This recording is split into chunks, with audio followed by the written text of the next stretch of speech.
on YouTube. Yep. Is that okay? Live streamed, got it. Will we be able to see who, if anybody has No, in? no, you can't on YouTube. Because actually, Hilary said she was going to watch it on YouTube, and I thought she was just using the words kind of, you know, loosely, and it would be Zoom, because I didn't know it was going to be on you. So I'll be able to watch myself. I Yes, a couple that's of the thing times about when I've been reading in the synagogue. But you might like to start now so that we don't have too much chitter-chatter at the beginning. Right, yeah, then, right. I'm going to partly read and partly speak off the cuff. Well, first of all, of course, I want to thank you very much for joining, and I hope my what I have to say about my journey to Wimbledon might be of interest.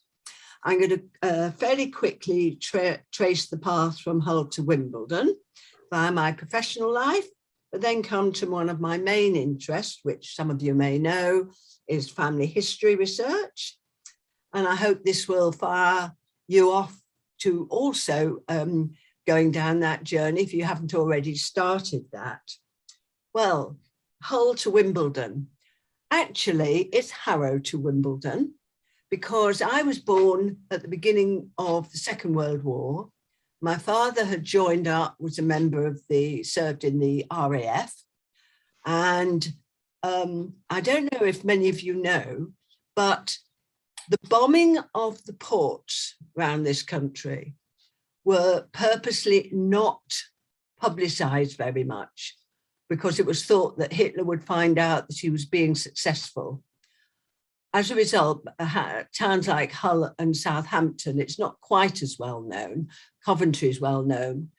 Hull was nearly flattened.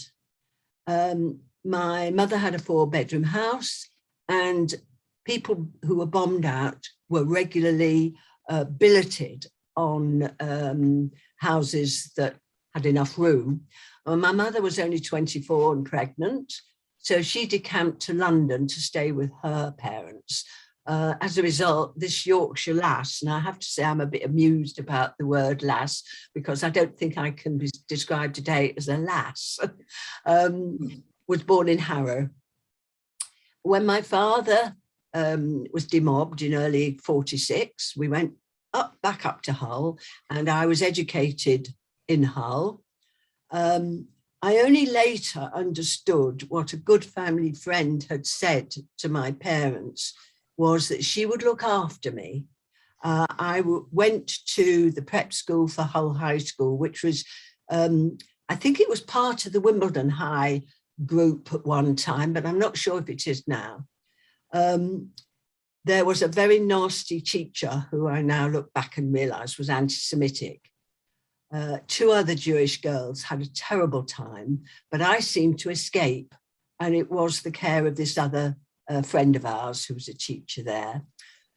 All the girls took the 11 plus. I look back and think they probably all took it, all but me, to show they could do it. Whereas I did it to get away. I then went to the grammar school. Sorry? Yeah.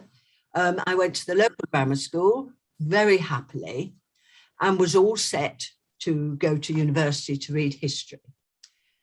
2 days before I was due to go, my father suddenly died. My grandfather, who was born in the reign of Queen Victoria, was very Victorian, as you might say. He told me it was my duty to stay with my mother and look after her. My mother was 42. Today, women of that age have children, babies. But in those days, I didn't stand up for myself particularly, as I don't think many of us did. And so I did what I was told. However, had I gone to university then, I would never have been addressing you today. I went down and stayed with my grandfather and aunt in London. I joined John Lewis, trained as a manager. Despite not being a graduate, I went on the first postgraduate diploma course for management trainees. John Lewis was very cautious. They didn't want to send new members of staff on this course with no experience behind them.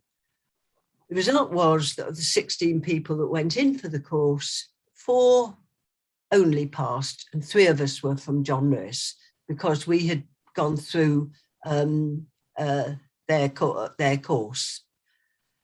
Right, so here I am down in London, and I wanted to make friends, and I had a cousin, well, I have a cousin, he's now 90, who was a friend of someone called Neville Barnett. And I was introduced to Neville, and you know what happened then. Neville, I was from a nominally Orthodox family. Neville was from an Orthodox family, but we both felt very comfortable at West London, and that was where we married. Neville and I were married for 53 years, nearly 53. We lived in northwest London for 13 years. And then after about 10 years, Neville's partner decided he'd have a Wimbledon office.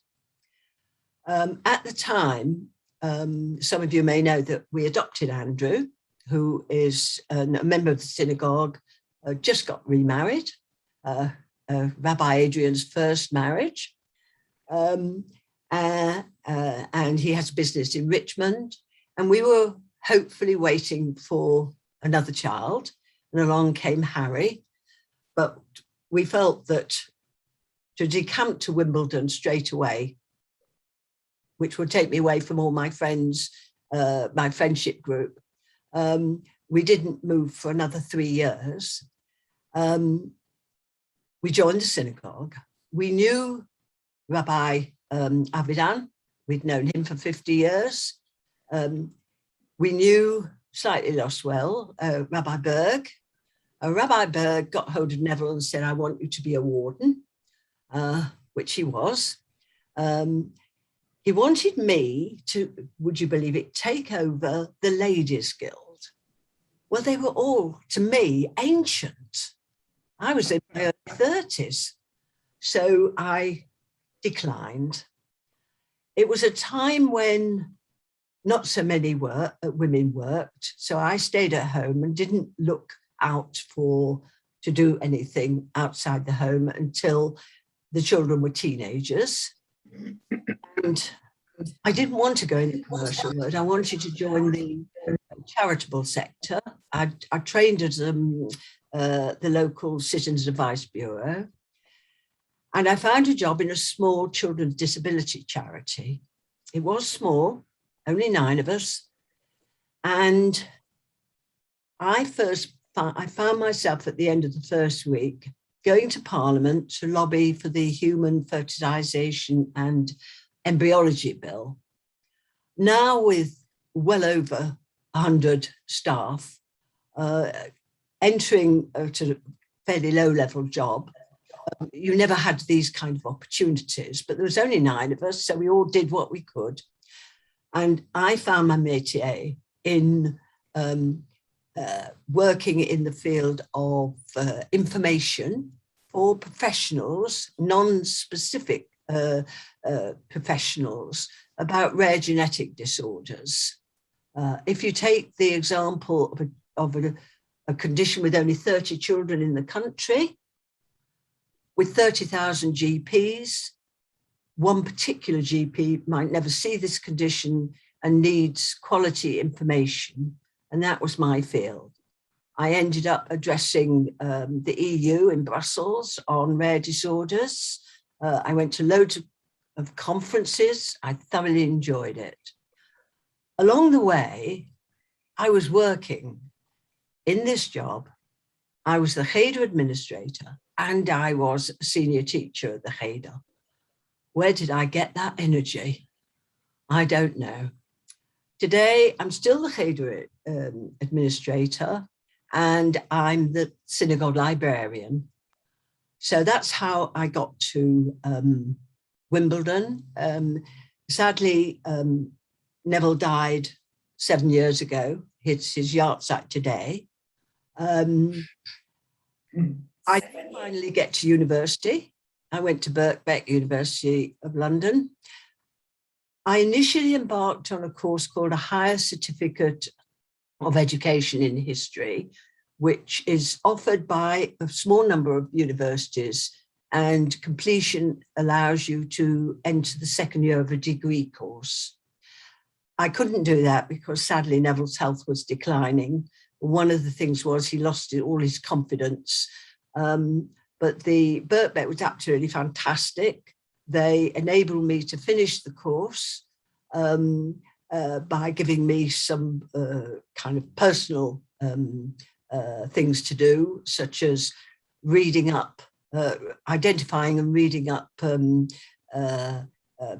authors on the subject I was interested in, which was anti-Semitism in the Third Reich, reviewing it and writing reports, etc. So I did graduate from that. Funnily enough, I got a letter from London University. The first thing was it congratulated me on becoming a graduate of the university, which tickled Neville and me very much. But also telling me that being a graduate meant that my employment path would be enabled. Well, as I was in my 70s and I didn't think I was looking for a job, we were quite amused by that. Anyway, the other thing is my interest is family history. I'm not going to bombard you with stories about my fabulous family. What I'm going to do is give you some building bricks and then examples. So, right. Well, just to let you know that national records in this country only started in 1837. So if you've got a family going a long way back, as I know some of you have, you're going to rely on synagogue records, and they can be patchy. Bevis Marks for the Sephardi community is very, very good. There are real gaps, which I've come across, and you have to look for other evidence. Evidence is the be all and end all. If I just give you an example,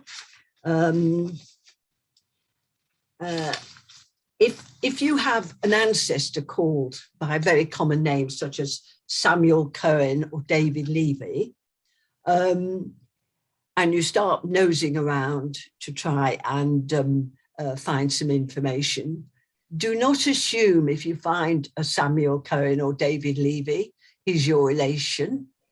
You have to have evidence, and evidence is the gold standard. You can't get anywhere without it. Along the way, remember that family stories can be true, they can be partial, or you can't prove anything at all. So don't go, if you haven't already started, don't go out and buy fancy software. Go to all the members of the family you can find with a notebook and pencil, or pen, of course, and take notes. We all probably have got grandparents who could tell us so much, but perhaps when we were younger, we weren't so interested. And when we became interested, our grandparents were gone with all their knowledge. So exactly. Make a note of everything and then decide on family history software. There's some very good ones. I use Family Tree Maker, which is owned by Ancestry. There are a number of free online family history sites and quite a few paid ones. You have to decide which ones that you want to use. Right. Some of you may know that Neville was a South Londoner. To my knowledge, I had no connection with South London. I had no connection with the Welsh valleys. But on embarking on family history, one should also remember that a former chair of the UK Society of Genealogists told a young man who was later to become the chair of the Jewish Genealogical Society of Great Britain, don't do family history if you mind what you find. You should remember that in the 19th century, bankruptcy in in businesses was very, very common. There was no stigma to it. Also, remember that you could be transported for stealing a loaf of bread. And this is why a number of Jews ended up being transported to Australia. Today, it's a badge of pride. If you were on the first fleet, even if you were transported, it shows that you were there very early on. So you just have to remember all these things. My connection to South London is that my 4 times great-grandfather founded the first synagogue south of the river. I had no clue about this, but I found out. And again, it's down to evidence. It was in a very well-researched book with references that's highly admired book called The Lost Synagogues of London. We've got a copy in the library. So again, remember, evidence, evidence, evidence. Don't throw away family papers. When my aunt, my mother's sister, was widowed in South Africa, she came back to this country. She wasn't particularly well, both physically and mentally, having just been widowed, of course. And Neville and I helped move her into her flat. A box of papers remained after we helped her put things away. And she said, oh, they're only old papers, throw them away. Well, apart from the fact that you might throw away an old insurance policy, which would lose you a lot of money, I spotted a birth certificate. My great-grandfather was born in Merthyr Tydfil. I couldn't believe my eyes. How could I have a grandfather born in the Welsh valleys? That set me off on another journey, and I discovered that my great-grandfather's mother came from a family that immigrated to Wales in 1826, and his father's family immigrated to Wales in 1837.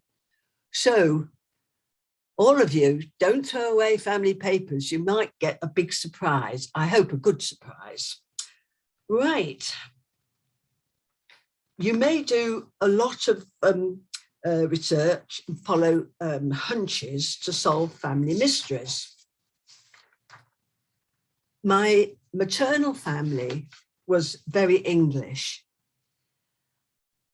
My interest has traced both sides to the early and middle 1700s. Lack of surviving synagogue and government documentation from those days has meant I can't find out definitely where and when some of them came over. However, you can find clues. Bevis Mark's records, as I've told you, are very, very good. My 4 times great-grandparents married there in 1776, and the bridegroom was rejoiced under the name of Chaim, with an H, Raphael Maslia de Salamo Baracho. The name Maslia might point to the family being in Turkey. I'm told that the Istanbul records are very, very, very good. However, I don't think I'm going to get to Istanbul, so I might never prove that. His wife, Esther, was said to be English-born, but at that time, what we today call birth records at Bevis Mark were circumcision records.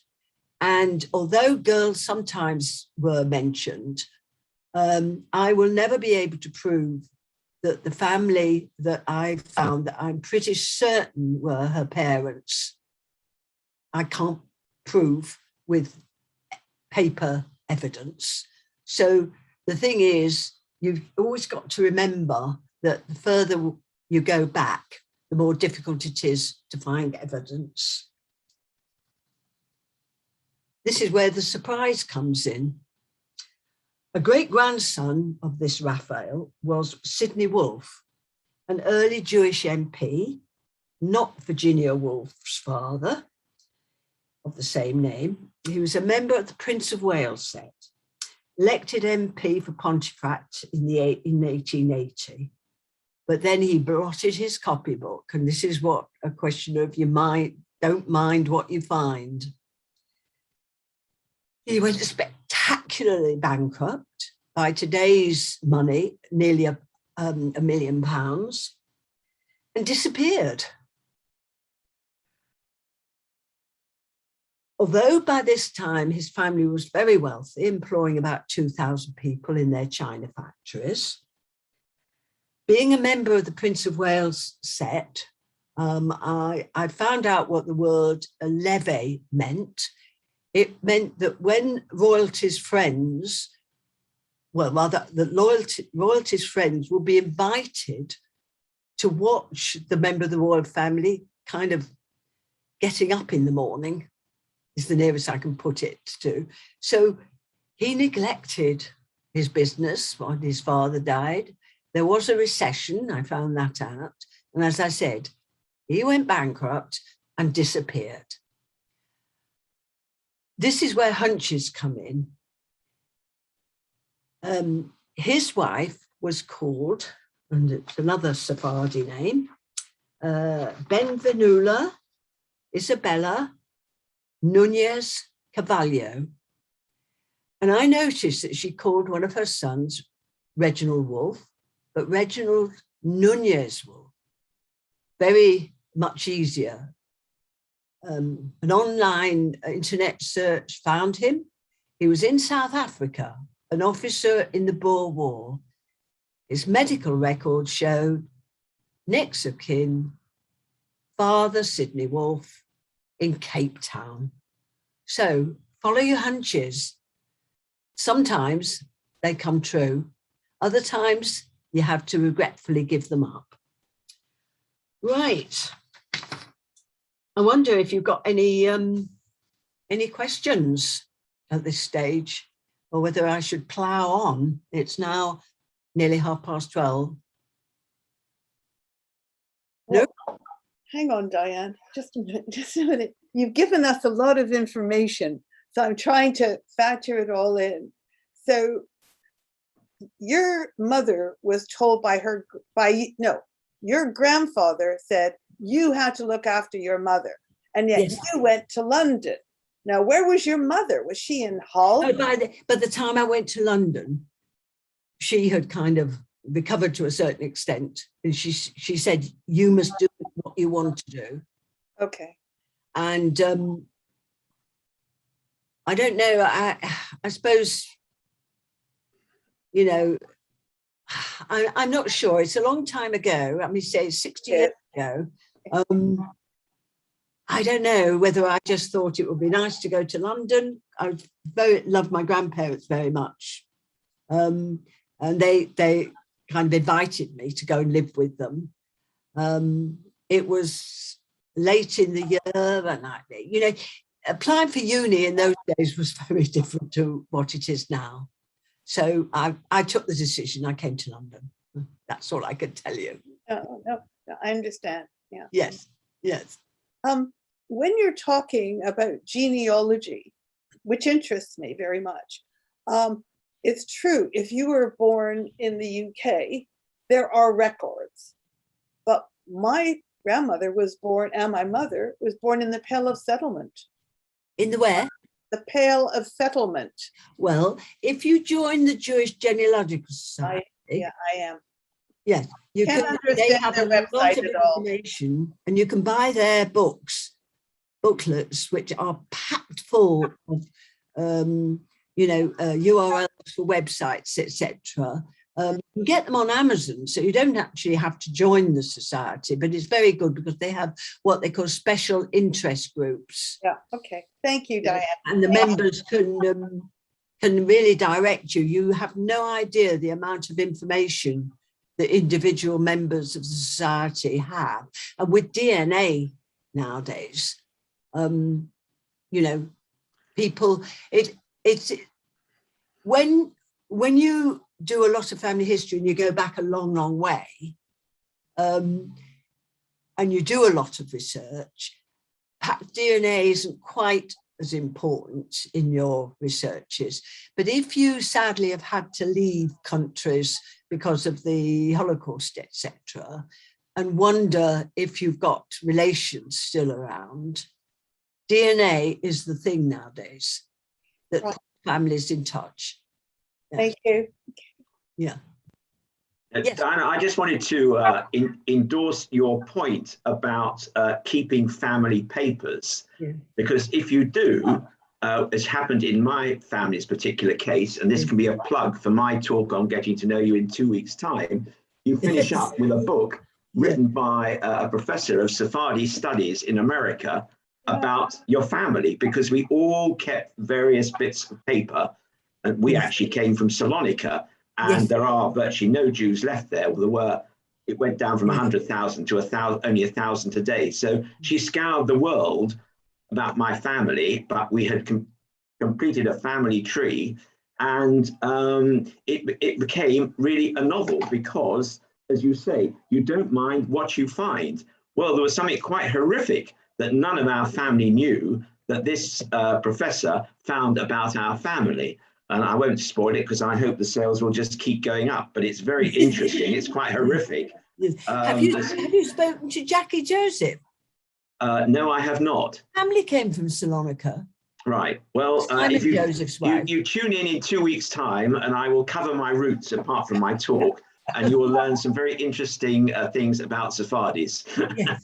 Yes. No. Okay. As I said, I didn't know that my Sephardi ancestor existed. Yeah. Didn't go back till I'd only got back to his grandson. Right. Well, I can go back to 1700 on both sides of my family. Yes. Yeah, 1737 he was born. Right. Possibly, as I said, in Turkey. Yeah. But I'm not sure that I'll ever know. I'm and this is, you know, keep your eyes open. There was an article in the JC about some prizes had been awarded to Cheder teachers, and one lady had the surname Maslia, which was my ancestor's middle name, and I managed to get in contact with her, and she said, as far as she knew, this was a Turkish, directed you to a kind of a Turkish background. So, you know, you do anything and everything to try and find out information. Yes. Yes. Are you waving at me? You got your voice off, but don't worry. Shall I tell you, when I said a family story can be true or partially true or not true at all. I grew up with the story that my great-grandfather in Hull was the government immigration officer. He had like a boarding house, and the Jewish immigrants that came to Hull, and a lot of them, Hull was the point of entry. Most of them were on the way to America, the Golden Medina. And the old story of them getting off in Manchester and thinking they'd arrived in America was true. And my grandfather great-grandfather had to put them on the trains and send them off. So I wondered, you know, that's very interesting. Then I went to a talk at the Genealogical Society, where there's a gentleman who's actually a professor at Hull University and an expert on immigration, but Jewish. He's not Jewish, but Jewish immigration particularly. So I wrote to him, and he said, "No, your great-grandfather wasn't. You see." And that was the first sentence I read, and I was very disappointed. And then the second said, but it was your great-great-grandfather that was. So remember that stories, you know, do go down in families, and little bits of information get changed slightly. A more perhaps amusing one is of my great-great-grandfather, the mayor of Gravesend in Kent. He was said, according to the Jewish Encyclopedia, he's supposed to have been a professor of German, brought over to be tutor to the then chief rabbi's children. I don't know if you realize that other than the chief rabbi in those days, you only had reverends. Actually, this continued right to the middle of the last century. And he was sent by the chief rabbi to minister to the scattered Jewish communities in that served the ports, you know, tailors and things like that in Kent. The family story was that when he was mayor, he welcomed Princess Alexandra of Denmark to this country when she came to marry the Prince of Wales. Very interesting story, you know, kind of a mayor, the prince and princess. And then, so I decided to look up his naturalization papers. Jews did not have to naturalize until about 1905 with the Aliens Act. But if you wanted to go into business or public life, you had to. And it said that he naturalized in 1859. Now, no way did someone become a councillor, an alderman, and a mayor in 2 years. Doesn't happen. But my mother and aunt went to the National Portrait Gallery. They found this very large portrait showing the arrival of Princess Alexandra of Denmark to marry the Prince of Wales. And they spotted a man with what might have been a mayoral chain around his neck. He was thin-faced, moustached, and bearded. And they came home with like an A5 copy of this, to great delight. They had proved that their great-grandpa, Henry, was the man in the picture. Brilliant. Thought this was impossible. So I rang up Gravesend Council, now called Gravesham. He wasn't the mayor until 1880. Now that made more sense. But where does the Prince and Princess of Wales fit in? Well, I'm not sure they do. What the local history society and I reckon is that he was mayor during the Golden Jubilee, and towns all over the country built memorials to this. In Gravesend, it was a clock tower, and it was dedicated under Henry's mayoralty. And they've got no trace of a visit by the Prince or Princess of Wales.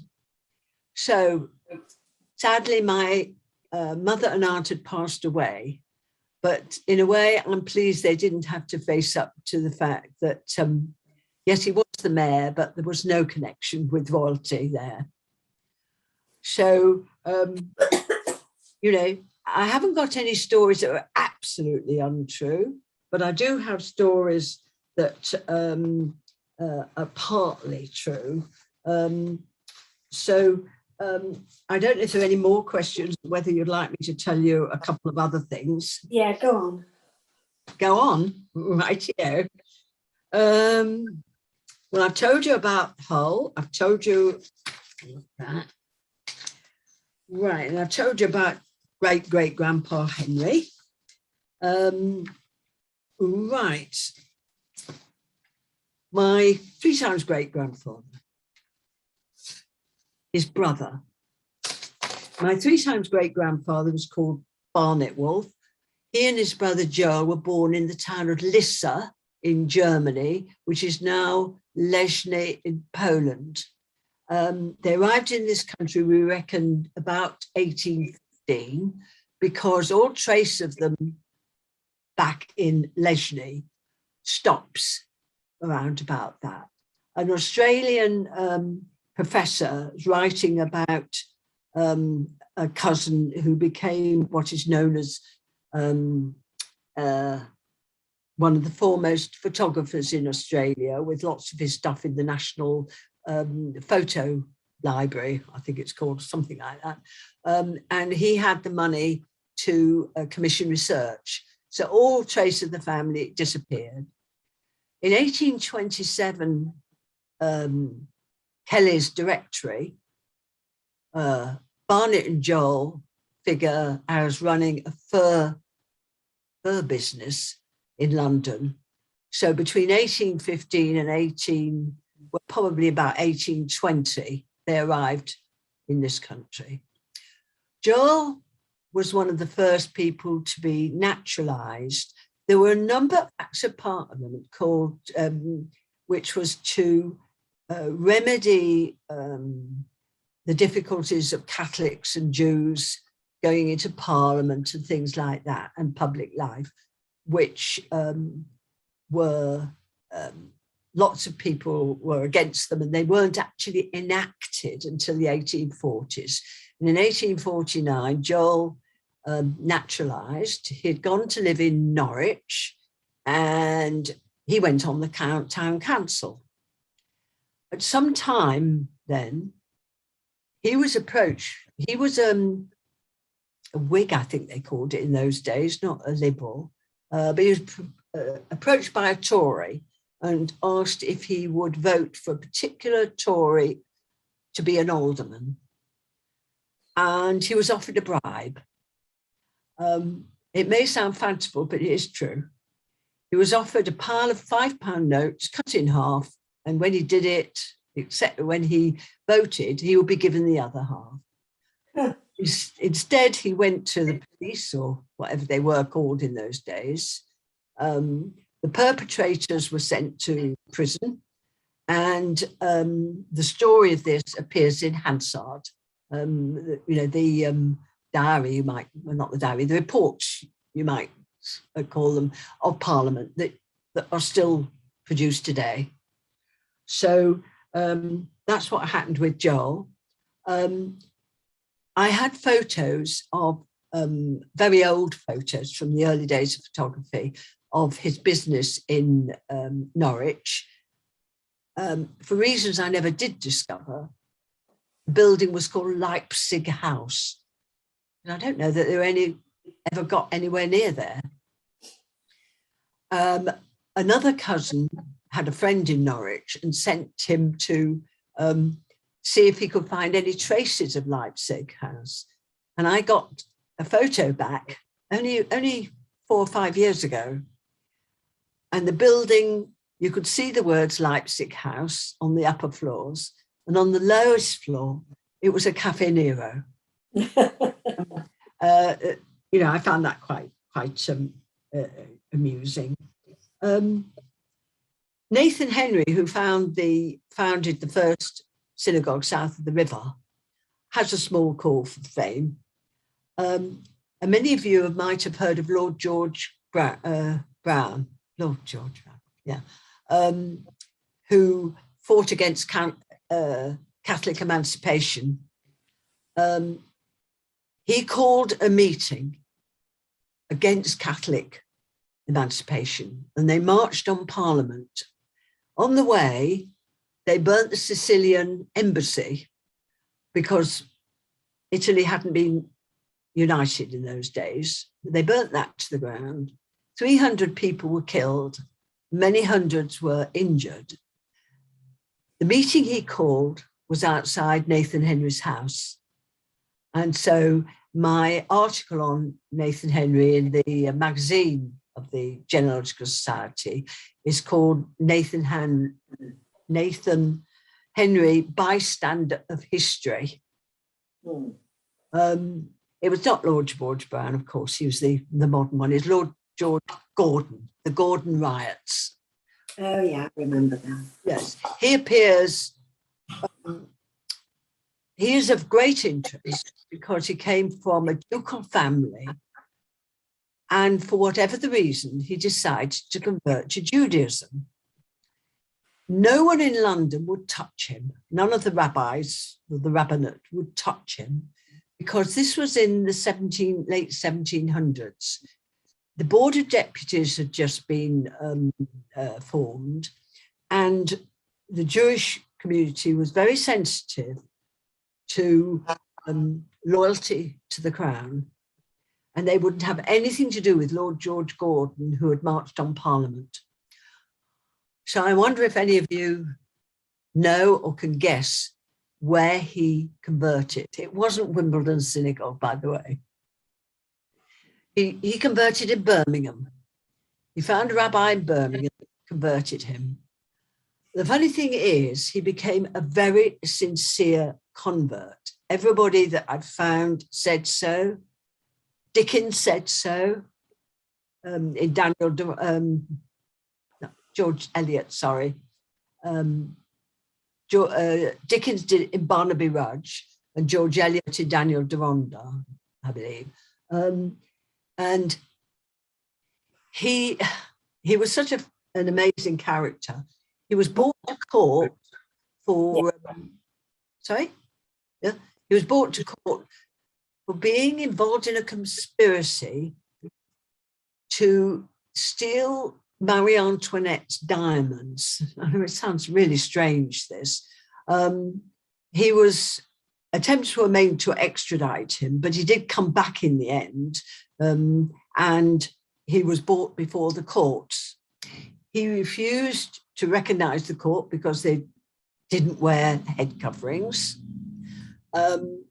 He refused to accept any help from his ducal family, and he died in Newgate, where he conducted services and was much admired. And he was only in his 40s when he died. So if you look him up, you'll find that he was known as a righteous Jew. So that was Lord George Gordon and my ancestor. Fleeting, but it happened. Right. I'm just looking through to see if I've got any more that I can tell you.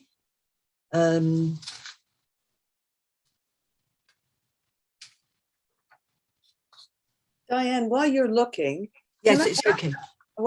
can Nearly everything. I wish you a mazel tov on your son's wedding? Oh, yes.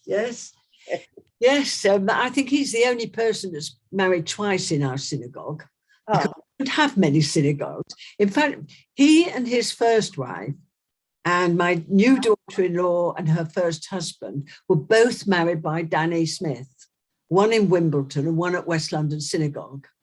And they did mull over whether they would ask Danny to marry them this time, but decided no, they would just confine it to Wimbledon. And it was amazing because Rabbi Adrian and Josie as the marriage secretary, it was a long way to where they were married kind of up the A1 near Royston. It was one of these venues that's licensed to do, religious weddings. And it was a wonderful, wonderful day with riotous dancing and both of them on chairs being lifted up and Israeli dancing. And there were a lot of non-Jewish people. And I noticed this couple when we were all dancing around, looking at me. And afterwards they said, we watch you do your steps in that Israeli dancing. And I noticed that they'd paused and then started dancing properly. And I thought they were Jewish and knew the steps, but they weren't. They were watching me do them, and then they did them. So it was a wonderful occasion. Thank you very much for the congratulations. Yeah. Right. So, Diane, Hi. you've given us a very interesting account of your work and your family and so on. Did you look at Neville's by any chance? Well, I think I would have gone more into it if he had been interested. His family, the Barnetts, were quite an old family, early 1800s. In fact, his great grandmother had actually been previously married, and the divorce laws before 1858, I think it was, to get a divorce, you actually had to have an Act of Parliament. And of course, the aristocracy could do that. Then 1858 came in, and ordinary people, though it was very restrictive, could divorce. And I think it was his great grandmother, got a very early divorce. So I think it's quite an old family. The other thing of interest, kind of only fleeting, if you read, I don't know if any of you read the Times, but in today's Times, there's an obituary for Bernie Coleman, who's Neville's first cousin and was a big thing in cricket. He owned the Fox and Grapes in the village, and lived in Wimbledon, but he was never, involved in the community or anything. So really done anything. His mother's family were pub owners, and my father-in-law was a wine importer, which led to lovely holidays around Europe to us. Trying to think if there was anything else. As I said, if Neville had been interested for me to do it, of course I would have done it, but wasn't that Thank you. pushing on it. Yeah, thanks. Yeah. So that's it. I did once do a talk to what was then the adult education group quite a few years ago, on how to research your family. So this one was a bit of both. I didn't want to just chunter on about my family. I wanted to bring in, as I said, the building bricks, of important things in doing family history. So if you ever want an actual tutorial on family history, I'm quite happy to do so. Thank you. Yeah. Absolutely I fascinating, wonder Diane. how much of the, Sorry? I was just saying it was absolutely fascinating. Oh, thank you. that's Judy. Sorry, Judy. Yeah. I was just saying that it was absolutely fascinating. Sorry that we both spoke at the same time.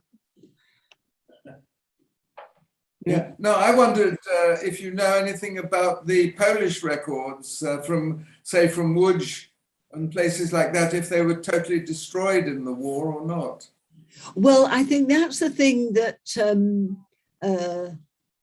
I could, because my Polish history is very early in the 1800s, and I've discovered, so for instance, I found that one member of the family was born in Częstochowa, and there is a Częstochowa kind of group. And most of these special interest groups round different East European towns are really looking at just pre-Holocaust. Yeah. So there's a thing called JRI Poland, where volunteers comb the records and try and put them online. But the best thing to do, and I'll be very happy to find out, is the best kind of grouping of information about things like that. I've looked up a couple of names of places that my ancestors came from all those years ago.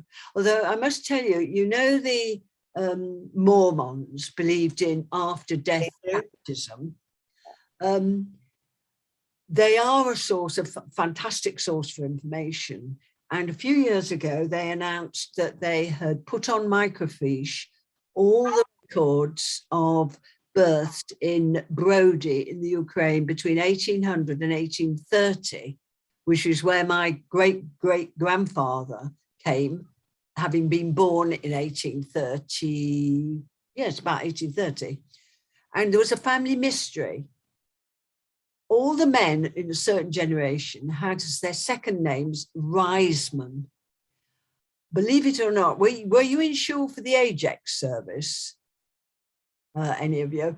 You'll notice I mentioned my great uncle, Captain Lewis Riseman Harris. Well, his actual name was Lewis Glendower, which is an unusual name for a Jew, but in those days when he was born at the end of the 1800s, Jews wanted to be very English, you know, and they were in Wales, so they call their son Glendower after the prince, one of the princes of Wales, you see. So we reckoned, another cousin and I, that maybe the family name was Riseman. So I combed through, I had the date of birth and I had Riseman, and I had his Hebrew name of Lieb. And there in exactly the right place was Lieb Riseman. So our idea, you know, is that that Riseman was the family name, was vindicated because there were the records. So, you know, you just keep going. You find out the brick walls do break down. Diane, I can see why you wanted to read history at university. Oh yes, I You're am a researcher, aren't I you? am a history buff, I can tell you.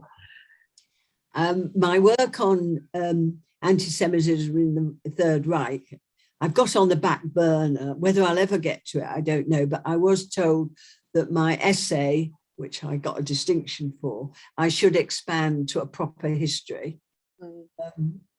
Well, I started, but I'm too busy at the moment. Yeah. That was very good. If nobody else wants to add anything, Right. perhaps we'll say thank you to Diane and Oh, thank you. Thank you for inviting me. Really, really lovely talk. Thank you, Thank you so Diane. much, really, everyone. really good, Diane. Thank you Thank for all the you. effort that you put into Right. that. That was Bye. very nice. Bye. Right. And you know you can Bye-bye. watch yourself on YouTube. Bye-bye. Bye. Bye-bye. Bye, everybody. Bye. And unless we want a private conversation, I shall close down. I need to take. Yeah, okay. So I will